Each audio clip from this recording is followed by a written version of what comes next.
welcome to the Deep Dive, your shortcut to being truly well-informed.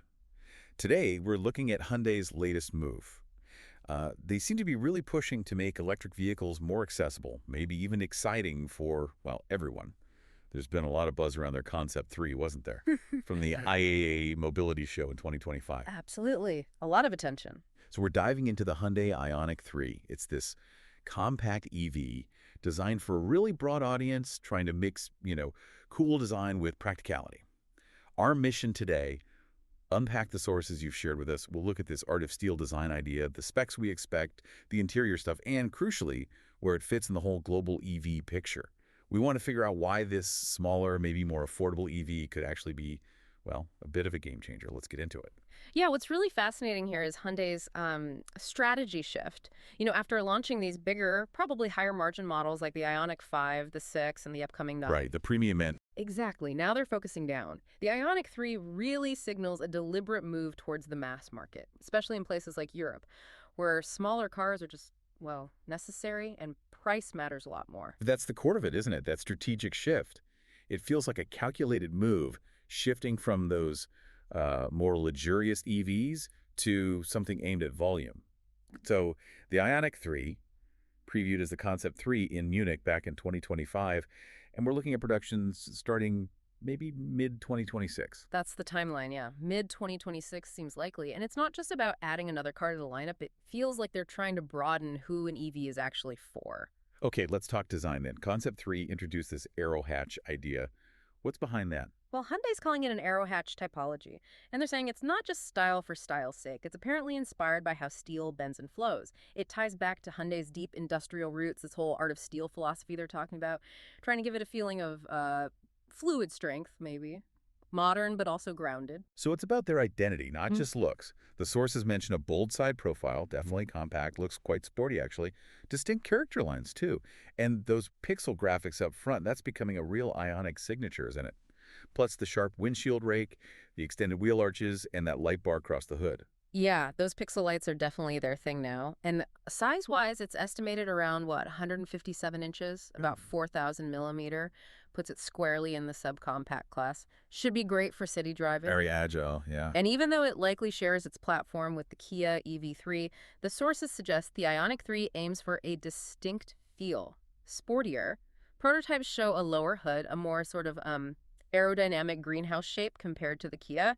It suggests they're prioritizing style, maybe handling feel, over just maximizing cargo room. Which makes sense if they're chasing a certain buyer. Exactly. It seems like a bet on emotional appeal driving sales in this segment, not just pure practicality. And that focus on personality, it seems aimed right at younger buyers, maybe first-time EV owners, people who want something more than just A to B transport. They want character. You can sort of see bits of other Hyundais and Kias in there, can't you? The thin headlights feel a bit like the Sonata. Yeah. The angular panels maybe echo the Elantra. And that roofline drops off sharply at the back, kind of like the EV6. It's definitely an amalgamation. Some people are even comparing it to the old Honda CRZ, which had that unique, sporty, compact vibe. Oh, interesting comparison.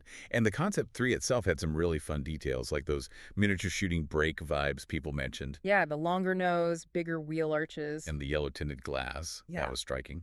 Plus, a fun little rear wing. Don't forget Mr. Pix. Ah, yes, Mr. Pix. This little persona in the concept, offering playful storytelling and hidden surprises. It sounds quite whimsical. Honestly, looking at all this, the shooting brake hints, the yellow glass, Mr. Pix smiling at you, I can totally picture you driving this. With your appreciation for unique, efficient cars. What do you reckon? Your next daily driver. Huh. Oh, it's definitely got a unique look, I'll give it that. It's intriguing.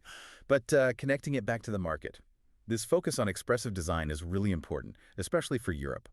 In markets where small cars rule, EVs can't just be appliances. They need to be desirable, connect emotionally. This art of steel, mixing their history with modern design, seems aimed squarely at pulling in younger folks, first-time EV buyers, moving beyond just the numbers. Okay, so from the art of steel outside, let's move inside. Hyundai's promising a space revolution. Big words for a small car. How are they backing that up? Well, the expectation is that the production Ioniq 3 will be surprisingly well equipped for its class.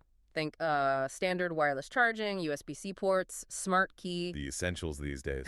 Pretty much.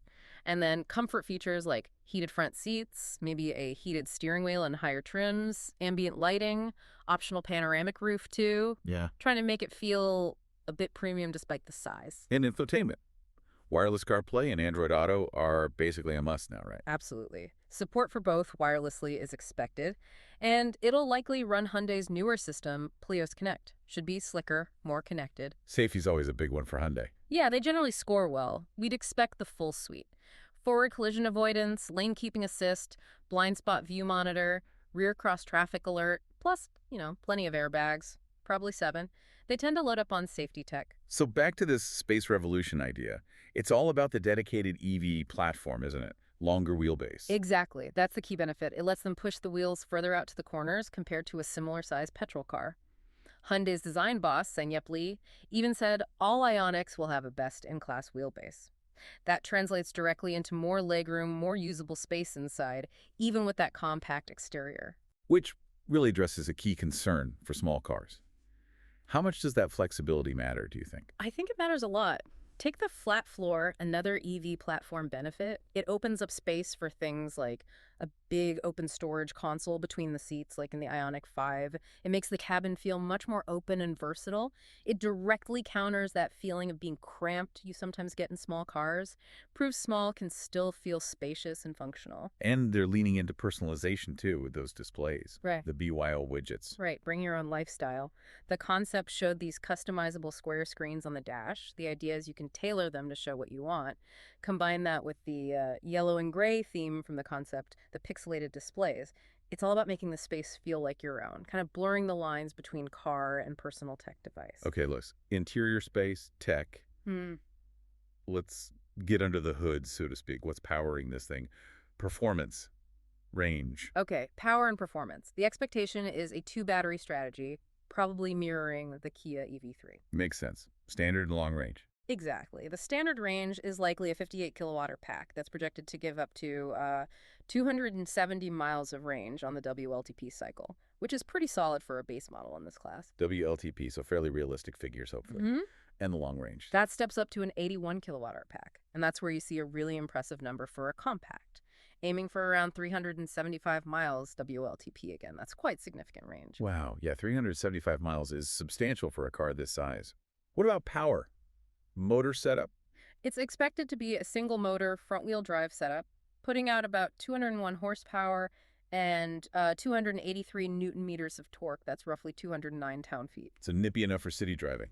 Should be quite responsive, yeah. Yeah. Performance figures suggest 0 to 62 mile per hour in about 7.5 seconds. Top speed around 105 mile per hour. Perfectly adequate for its purpose. Not a rocket ship, but definitely lively. And vehicle to load, V2L, is that included?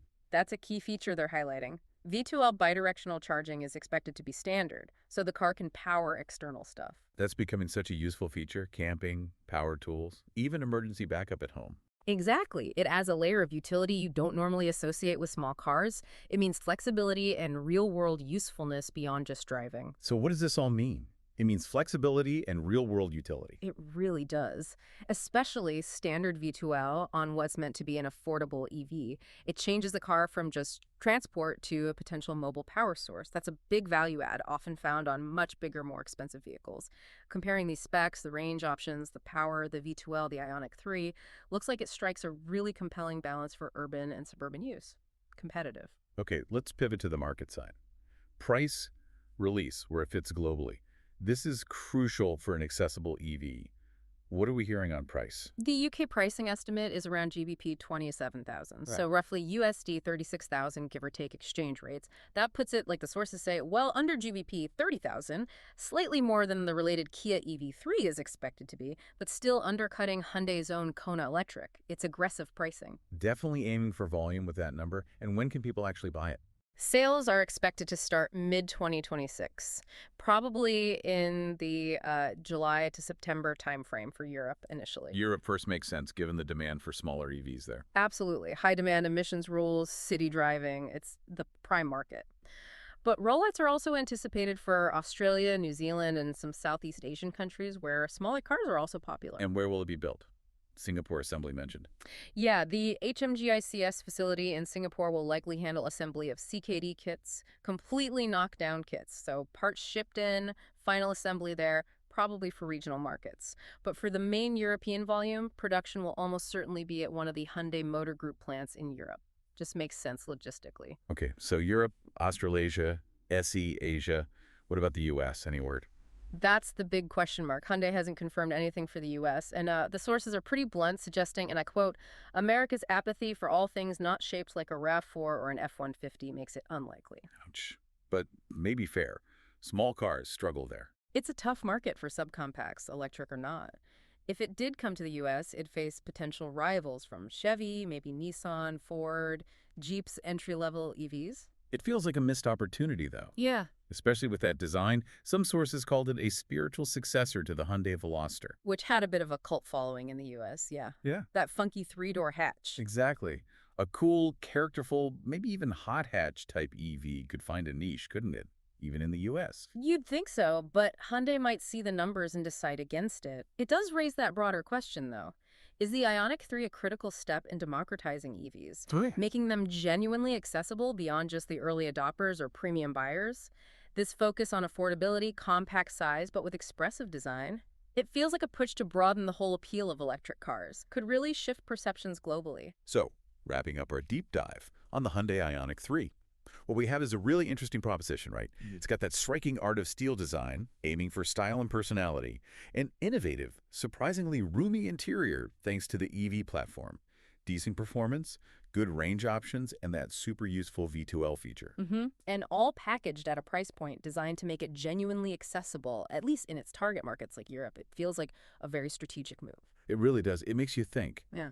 As EVs get more diverse, showing off different personalities, hitting different price points like the Ioniq 3 seems poised to do, how does that change how we all think about what an EV can be?